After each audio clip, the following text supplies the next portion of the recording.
The Texas frontier ain't for the faint of heart, and young Minnie Moody was about to find out just how wild and unforgiving it could be. One moment, she's chasing down the family's runaway horses at dusk. The next, she's swallowed whole by the black maw of the untamed woods.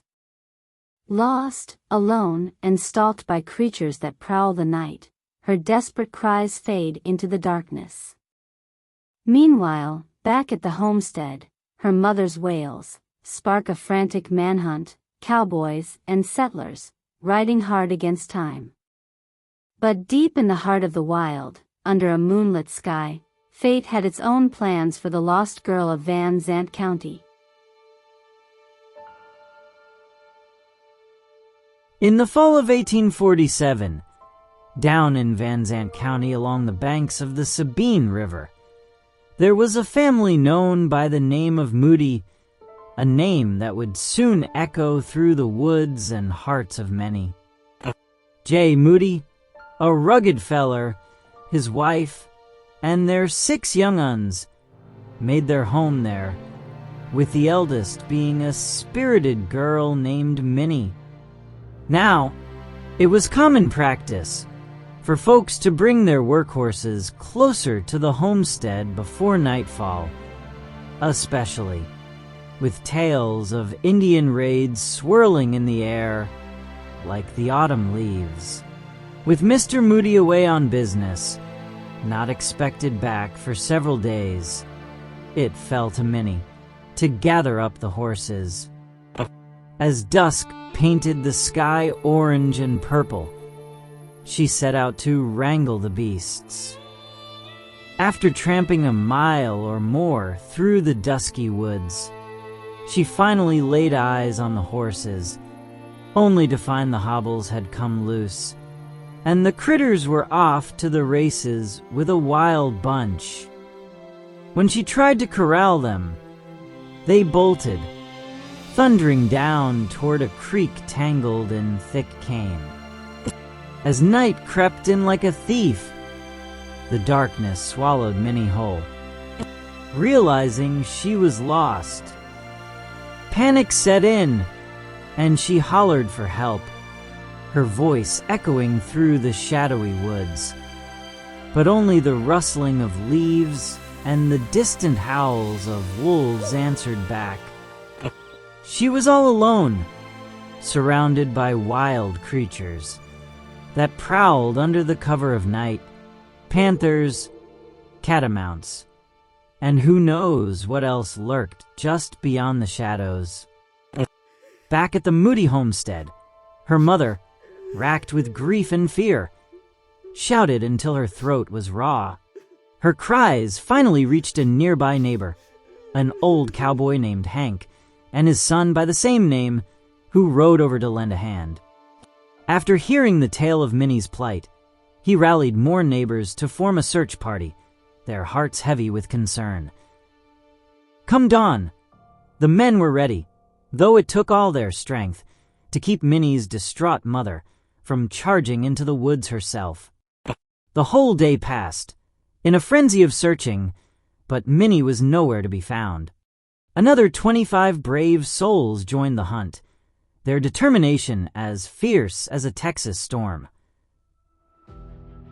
Meanwhile, my friend John Hart and I, oblivious to the commotion, had ventured to Jordan's Saline for salt. We had set up camp on a small creek 20 miles from the salt works, blissfully unaware of the lost girl's plight. Around midnight, we were jolted awake by a woman's voice, drifting through the night like a ghostly wail from the shadows. We listened intently and heard the pitiful cry again. What in tarnation is that, Will? John muttered, and we quickly got to our feet, following the sound. We called out, our voices cutting through the stillness, and were met with a faint reply that seemed to draw closer. After a mile or so, we stumbled right into the path of a small girl, her face as pale as the moonlight. She introduced herself as Minnie Moody, relaying her tale of woe and how she became lost in the woods. We led her back to our camp, where we whipped up some supper for her. As the first light of dawn broke, she started to recount her harrowing adventure, a tale filled with fear and fortitude. Suddenly, the sounds of horns echoed through the trees, and we hollered back, our voices rising in the crisp morning air. In moments, a party of 8 men rode up to our camp, anxious to find the lost girl. Before we could even begin to explain, Minnie chimed in. "Here I am." The men dismounted, and we brewed some coffee while they shared a meal with us. One of the party rode 5 miles to fetch a buggy for Minnie, and together they escorted her home. A journey of about 15 miles, with her clothes torn and tattered from the fight with the thorns and briars. You can bet there was a mighty celebration when she returned home, a reunion that would be etched in the memory of the Moody family for years to come. As they prepared to leave our camp, Minnie turned to us, her voice steady but full of gratitude. "I don't know how to thank you too, but I'll never forget your kindness. You saved me from a night of terror." We shrugged it off, the humility of the moment washing over us. "Just glad you made it back safe, darlin'," I said, and I tipped my hat. "Now don't you be wandering off to gather horses again, you hear?"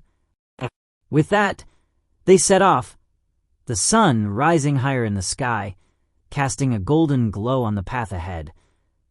As they rode away, I couldn't help but feel the weight of the world lift from my shoulders. The woods, once ominous and dark, now felt a little brighter. A few years down the line, in the winter of 1863, I found myself on business for the government, recruiting, near Navasota, on the Navasota River. The weather was as cold as a rattlesnake's heart, sleet pelting down, and the north wind howling like a banshee. As I rode through the icy landscape, I was desperate for shelter. Late one night, I spotted a flickering light off to my left and steered my horse toward it, hoping for some warmth. I hollered at the gate, and a man stepped out, squinting at me through the gloom. "What'll you have?" he called, his voice rough like gravel. "I'm just looking for a place to rest my weary bones for the night," I replied, shivering in the cold. "Name's Banta, and I'm cold as a well digger's behind." The man turned to his wife, saying, "Wife, here's a feller who needs a place to stay. What do you say?" After a brief exchange, she nodded, and he motioned for me to come inside. "Come on in. I'll take care of your horse," he said, his voice softening. As I stepped inside, the warmth of the fire wrapped around me like a comforting embrace. Once I was settled, the lady of the house asked, "Did I hear you say your name was Banta?" I nodded, and her eyes looked me over good. "I think I've heard that name before. Make yourself at home, while I fix some supper." As we gathered around the table, the lady poured coffee, the aroma filling the room, like sweet memories. "Did you ever hear of a lost girl in Van Zant County, a long time ago?" she asked, her voice laced with curiosity. "Why? Yes, ma'am, I reckon I do," I replied, stirring my coffee as memories of that fateful night came flooding back. Back in 47, when I was after a load of salt, there was a young girl who got lost in the woods. Her name was Minnie Moody. My friend John and I found her. The man had come in from outside by that time and leaned in, his interest piqued. "Well, I'll be that girl is my wife." I blinked, taken aback by the revelation, and swung my head back around. "Minnie," I chuckled. "Well, isn't that a twist of fate?" The woman nodded with a soft smile, her eyes glistening. "Yes, and I often speak of the kindness you showed me that night. I always said, if it hadn't been for you and your friend, I might not have made it home." As I settled into the warmth of their home, I couldn't help but feel a sense of pride swell in my chest. That little girl, lost and afraid, had grown into a strong woman, and I was part of her story. "Well, it was just the right thing to do," I said, tipping my hat. "Anyone would have done the same." After supper, we gathered around the fire, where the flickering flames danced like ghosts in the night. The man, whose name I learned was Hank Jr., began to share stories of his life in the wilds of Texas, and I shared tales of my own adventures. Laughter filled the room, warming our hearts against the chill outside. As the evening wore on, the conversation drifted back to that night Minnie had spent lost in the woods. "Do you remember what I told you about my ordeal?" she asked, leaning forward, keen to hear more of the details. I nodded, recalling her words vividly. "You had quite the time of it. You spoke of how you hollered until her throat was raw, scared of the wild creatures lurking in the darkness, and how you stumbled through the thorns and briars, losing your way more and more. But you never gave up hope, even when it seemed all was lost." Minnie sighed, looking at the fire with a mix of nostalgia and relief. I still tell that story sometimes, always with a little more embellishment, depending on who I am telling it to. We all chuckled at that, and I couldn't help but smile at the woman with her own family, sharing her tale. It was a story of survival, courage, and the kindness of strangers, a tale that would echo through their lives like the wind through the pines. As the fire crackled and the night deepened, I felt a sense of belonging wash over me. I was no longer just a traveler passing through. I had become part of their history, woven into the fabric of their lives.